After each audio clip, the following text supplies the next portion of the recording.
We book over 100 calls a month for each of our clients using nothing but Instagram DMs. No cold outreach, no ads, no webinars, just a DM funnel that books calls every single day. And the reason most coaches and most personal brands are only booking 10 to 15 calls a month from their DMs is because they just do not have a system in place. They might have a setter, maybe two of them, doing whatever they feel like doing with no clear process, no accountability, no targets, no data, basically zero structure. So today I'm going to reverse engineer exactly what it takes to book 100 plus calls per month from Instagram DMs, the daily system, the benchmarks that your team needs to be hitting, as well as the team structure that makes the math actually work. And real quick, if you don't know who I am yet, my name is George Nita. I run a company called DMsetting.com. We're the largest DM setting management and recruiting company in the entire online info space. We've generated over $50 million specifically from DM setters for clients such as Jeremy Miner, Matt Gray, Dean Graziosi, Samuel Nuha, Alex Fedotov, Brooke Triplett, Sinna Port, Michael Morelli, and many others. And that being said, let's talk about the daily system that you need to be running. So if you're watching this, there's a very high chance you have an audience. And the problem isn't the audience, because you already have that, is the fact that no one is out there in your DMs starting conversations with your audience on a daily basis. So here's what the daily operation actually looks like. So first of all, I gotta walk you through the lead capture layer, which in our case, most of the times is ManyChat. And I'm gonna show you where the lead comes in, what happens from an automation standpoint, what it gets sent, how the entire flow looks like, and then when the DM setter actually takes over. So I have an example of a ManyChat automation pulled up here on my screen. I'm gonna walk you through exactly what it looks like, how it works, and what it actually does, and when the setter takes over, as I said. The first thing is we obviously have a trigger. So when someone responds to your story, this can be a story, this can be a comment, it can really be anything that you want it to be as a trigger. The way we always do it and the way we always structure those automations to get the most amount of leads in the DMs is we always promise them something in return for messaging. So I'm sure you've seen like DM me the word guide to get X, Y, and Z blueprint or resource or freebie or YouTube video or podcast or interview. So it can really be anything, right? So don't hold yourself back to like what that actual call to action might be. Now, once someone responds with that call to action, we immediately do one thing, which is we check if they received it before, which is what this condition here does. And if they have received it before, then we're just going to send them a message along the lines of, hey, I already sent you the training, I already sent you the guide earlier. Did you have a chance to watch it? Would love to hear your thoughts. We take all the steps that we can in ManyChat to avoid sounding like a bot and to avoid making the audience feel like they're speaking with a bot, which is why we want to be careful with this, because especially if you might have different keywords that are sending the same resource to leads, you don't want that resource to be sent 3, 4, 5, 6 different times, especially in the middle of a conversation, maybe when you're proposing a call, when you're discovering what their pain points are. You really don't want this to interfere in that process, which is why we go down this simple path here of mentioning that, hey, we already sent it, so then the setter can easily continue the conversation from there based on the last point that they were at in that specific conversation. Now, from there, if they don't meet the condition, that means they never received the guide or the freebie or the resource to begin with. So in that case, we just add a tag to make sure that we know that the setters know that that person actually received the free resource. We then have a randomizer here, which allows us to give specific lead distribution to our best setters. So our best setters will get more of the leads, and then our bottom performers will get less of the leads,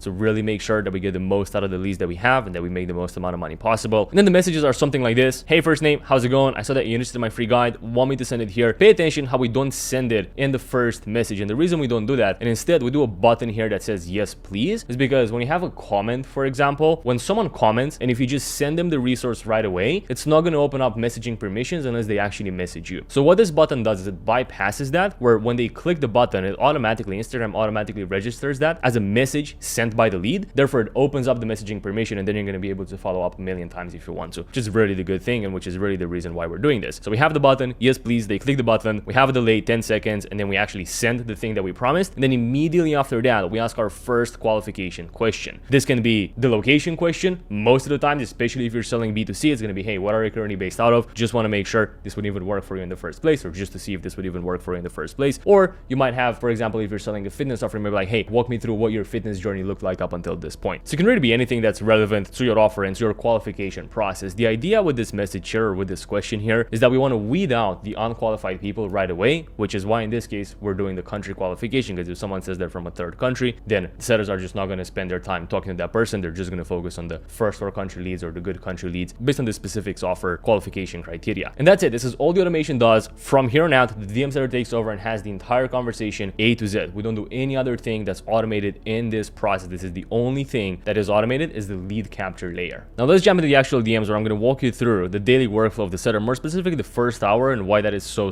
important when a setter starts their work in the morning or whenever they're scheduled to start. So as you can see here, very simple, just like I said in the automation, hey, how's it going? So they're interested in my free guide, want me to send it here? Yes, please. Once they click the thing, it registers as a message. It opens up messaging permission, so we can message the lead. We can then continue to follow up, and so on and so forth. But the first most important thing that a setter needs to do when they log into their inbox and they start their day is they need to go in and they need to clear the inbox. So that means messaging every single conversation in here that has a blue dot next to it. It means it's unread. So the lead is pending a response, and they need to go in here and they need to clear the entire entire thing. And they go back 24, 48, 72 hours, and we keep them accountable to clearing this thing on a daily basis. That's what we call clearing the inbox. It's the most important thing that a DM seller needs to do when they get started in the inbox on a daily basis. Now, what happens when, as they're clearing the inbox, which is probably going to take, if you have a lot of leads, it's probably going to take realistically 1, 2, maybe even 2.5 hours sometimes if you're dealing with hundreds of leads. What happens when you get a response? What do we prioritize? And my simple rule of thumb that we always teach sellers and that I always tell sellers is whenever you're clearing the inbox and you have someone that immediately responded to you as you're clearing the inbox, or you have people that are just constantly getting back to you, you're going to pause everything that you're doing and just focus your attention on those leads that respond, because you know how the saying goes, you got to strike the iron while it's hot. And that's exactly what we want to do here. We want to have speed to lead. We want to get back to those people as soon as possible, because if we don't, then it might be another couple of hours before we can receive a response, and it just makes the process so much more longer when it just doesn't have to be. So this way they stop everything that they're doing, they focus their attention on whoever it is that responded to their conversation, they advance that conversation, and then they carry on with the rest of their workflow, which in this case would be clearing out their inboxes. Now, just to show you the rest of the conversation and how it actually works, I have an example here pulled up on my screen. I'm going to walk you through a conversation top to bottom that resulted in a booked call. So it obviously starts with the automation. That person comments, engages with a post, automation kicks in, yes please, here you go, we send a thing. Where are you based? It's a country qualified lead, Ohio, USA in this case. And then we just continue the conversation. I'm not going to read it out loud for the sake of obviously saving your time and mine for this video. However, what we do here is we want to give them a little bit of a breakdown and we want to introduce them to the opportunity. This specific line here does YouTube automation. Now, what you're going to see throughout the course of this conversation is we don't just use text messages. We have a lot of voice notes that we use. We have even selfie videos from the creator. We have a bunch of different voice notes for a bunch of different circumstances. More on that in a separate video. The reason we do this is because we've seen across millions of DMs that it massively increases compliance. It massively increases the response rates. In simple terms, it just makes the lead more likely to continue getting back to you over and over and over again. So just to keep scrolling here, basically give them a voice note breakdown of the opportunity. This is just packed with value. It really goes a little bit more in depth than the surface level content that's being posted out there, and explains on a deeper level what the opportunity actually entails. Person's interested, has an objection, we have a specific voice note to handle that. They have another question, we have another specific voice note to handle that. And then from there, we talk about their motivation, what their goals are. We want to make sure that we qualify them on age. This looks like a pretty young guy. So this setter in this case did an incredible job of actually doing their work properly and making sure that person's qualified. Person gets back to us. We continue. We ask the question again because we didn't get an answer. We ask another qualifying question here, which is what kind of work are you doing right now in Ohio? The guy says that he's 23 years old. He's doing some work, assistant pastor, whatever. We continue the conversation. We get a tangible goal. Guy wants to make 5 to 7 grand a month. From there, we obviously have the video that I was telling you about that we use here to not only show the creator's personal results with this specific business opportunity, but also show client results and success stories from other people within the community that have been able to achieve those sorts of goals. And if you're wondering, no, we don't have the creator go in and record this every single time for every single lead. So as you can see, our use of voice notes here compared to text is pretty extensive, and the reason we're doubling down on it so much is just because it works so damn well. And then the person agrees to a call proposal, and then the setter sends over the calendar link. The guy books in, as you can see here, just so you booked, never gets back to us after he books in a call. And then obviously the setter goes in because based on his form answers, he said that he's not, or we determined that he's not qualified with only a $500 to $2,000 budget, and he's just very softly, in a very soft way for this specific offer. That's how we want to do it here, double checking finances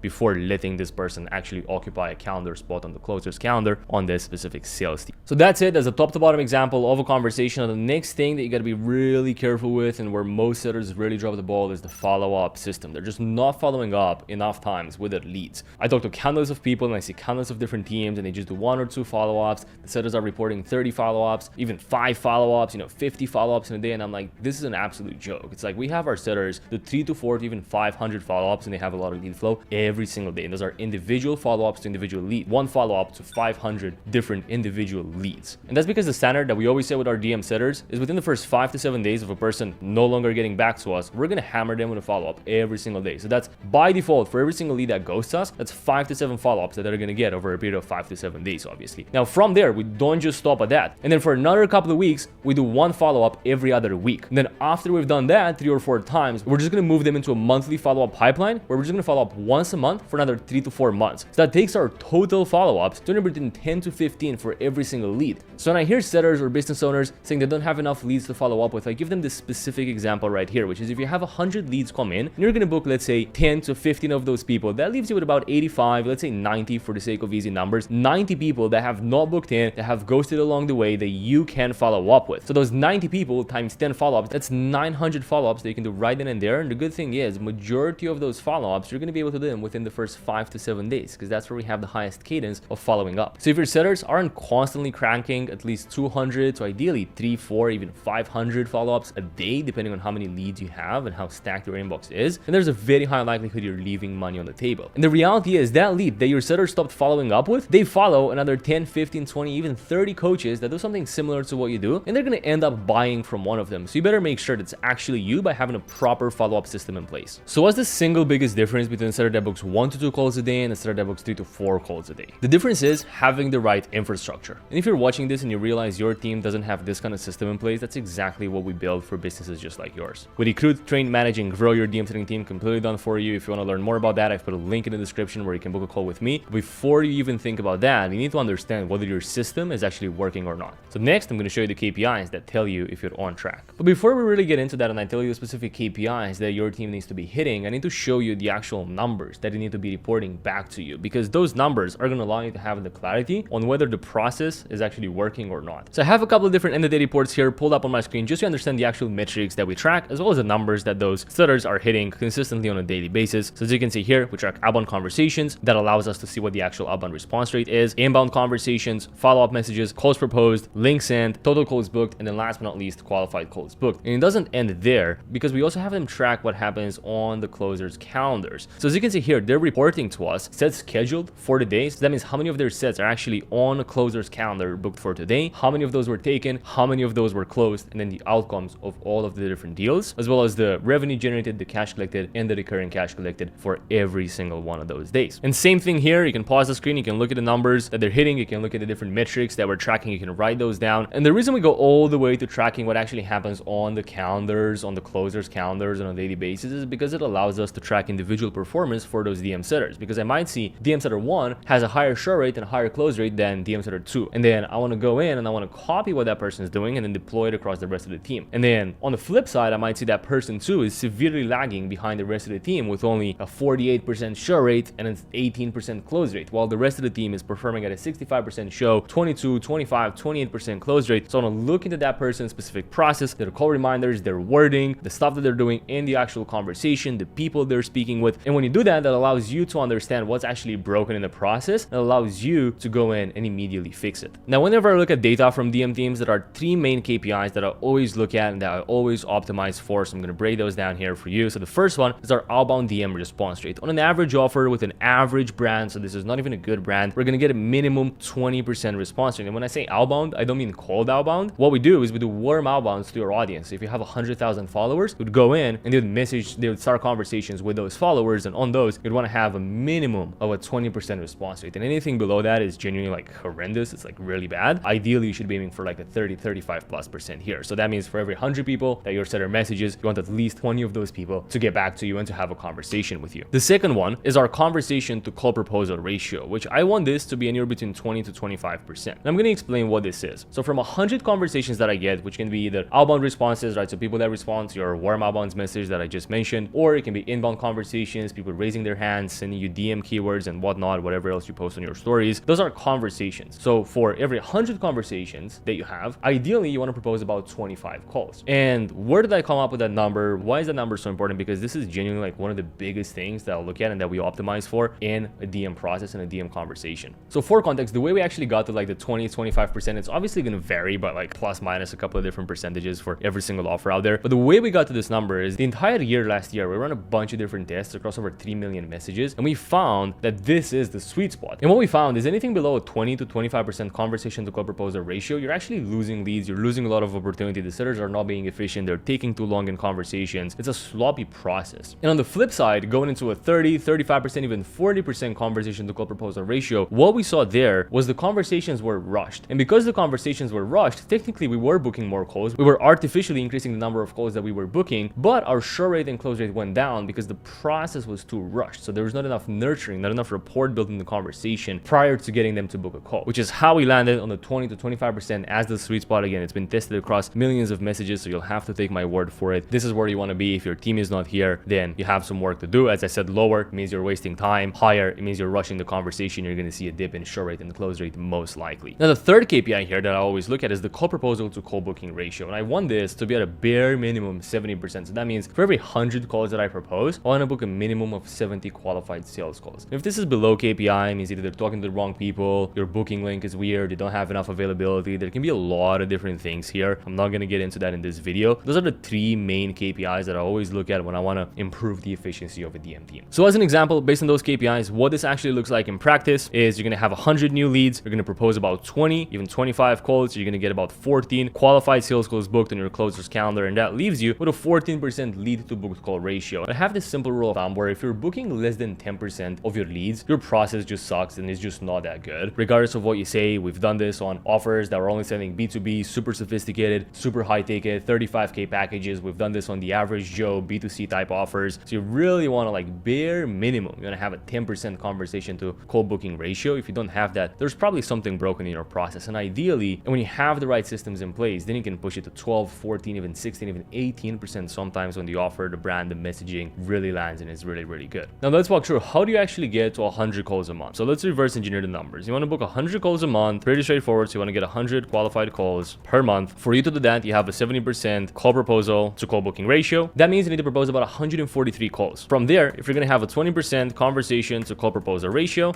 that means you're going to need about 715 new conversations, new country qualified conversations. If that's something that you do, if you're running ads and all of your leads are like US based or first world country or whatever, good for you. If you're running more like organic, then you're obviously going to get, every now and then people from third world countries. So you really want to make sure those are like new country qualified conversations specifically, okay? And typically the way I recommend clients divide those new conversations between like actual inbounds, which is marketing effort, and then outbounds, which is something that the seller controls because they can just go in and message your audience. Especially when you want to get to 100 calls a month, you can do a lot of that from outreach to your audience, considering you already have a decent sized audience. When I say decent size, like 30, 50, 100,000 followers, it's like that's probably enough for you to get a bare minimum 100 calls a month. And if you can't do it, then something's probably wrong. So what I would recommend here is 20 to 30% comes from inbound. So at most, that'd be about 215 inbound DMs that are country qualified. For you to get 215 inbound DMs, depending on the country qualification ratio, you might need double that amount, maybe a little bit more sometimes. You really got to look into that from a marketing standpoint. That's pretty clear and that's pretty easy to do. You do a couple of stories a week, you do a couple of posts, you're probably going to get those inbound DMs without really any sort of issues. And then the rest of it, the 70-80% is going to be outbound responses. So that means you're going to need about 500 outbound responses. And for you to get that at a 20% outbound response ratio, then that means you need to send about 2,500 outbound messages per month. And those are the numbers. This is what needs to happen in your DMs on a monthly basis. And if this is not happening, you have a serious issue. If you're going to take it one step further and figure out how many follow-ups your DM setters need to do, then I have this simple rule of thumb. So I always take the new conversations, I subtract the qualified calls that I need. So 715 minus 100, that's about 615 to be exact, that the DM setters can go in and they can follow up with. So I would just take that 615, I would multiply that by 7 or 8 or 9 if you really want to push follow-ups that specific month. And then whatever that number is, that's your monthly follow-up KPI. You divide it across the DM setters.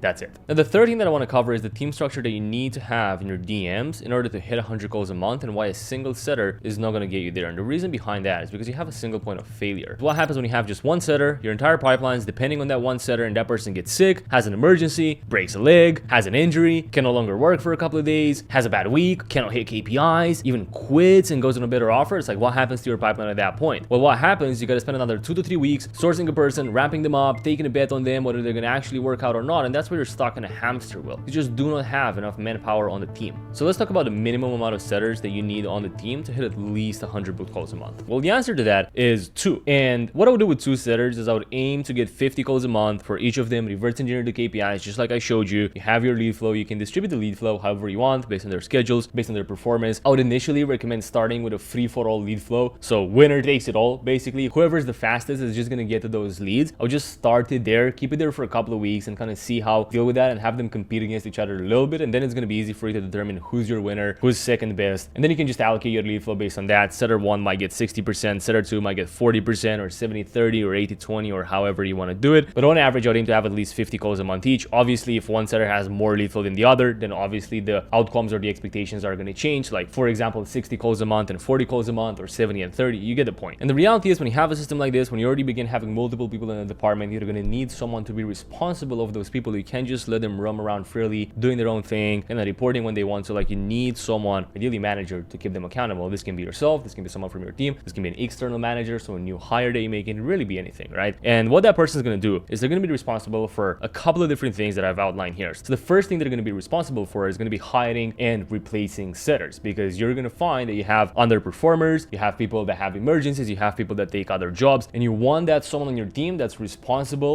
for recruiting, for having interviews, for onboarding the person, for ramping them up, so you don't have to do it. So you don't have to take away time from the main thing, which is growing the business, in order to do this. Second thing that a manager does is making sure that the setters that he has on the team are hitting KPIs. The third thing that he does is he structures their work hours based on what I call the golden times in your DMs. So if you're selling to a primarily US audience, I can guarantee you, I'm 1,000,000% sure this, the majority of your audience is going to be active early morning Eastern, so before 9 a.m., before they go to work, typically around 6 to like 8 a.m., especially if you're selling to a little bit of an older demographic. And then after people come back from work, so after 5 p.m. Eastern and going all the way up to after 5 p.m. PST. So you really want to establish that evening availability. If you don't have that, you're wasting a lot of leads. You're going to have very low speed to lead. It's a no-go. So you want that manager to make sure whatever hours the setters are working, they fit with your golden times of your inbox when the leads are most responsive.